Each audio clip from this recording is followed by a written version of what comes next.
رب العالمين الرحمن الرحيم مالك يوم الدين إياك نعبد وإياك نستعين اهدنا الصراط المستقيم صراط الذين أنعمت عليهم غير المغضوب عليهم ولا الضالين.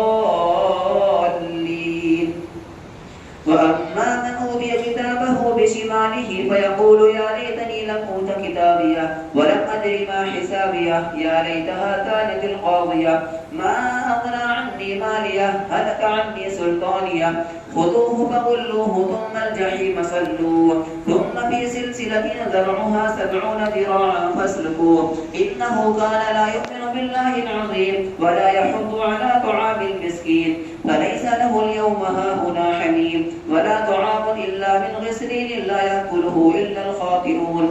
فلا أقسم بما تبصرون وما لا تبصرون إنه لقول رسول كريم وما هو بقول شاعر قليلا ما تؤمنون ولا بقول كاهن قليلا ما تذكرون. تنزيل من رب العالمين ولو تقول علينا بعض الأقاويل لأخذنا منه باليمين ثم لقطعنا منه الوتين فما منكم من أحد عنه حاجزين. وإنه لتذكرة للمتقين وإنا لنعلم أن منكم مكذبين وإنه لحسرة على الكافرين وإنه لحق اليقين فسبح باسم ربك العظيم.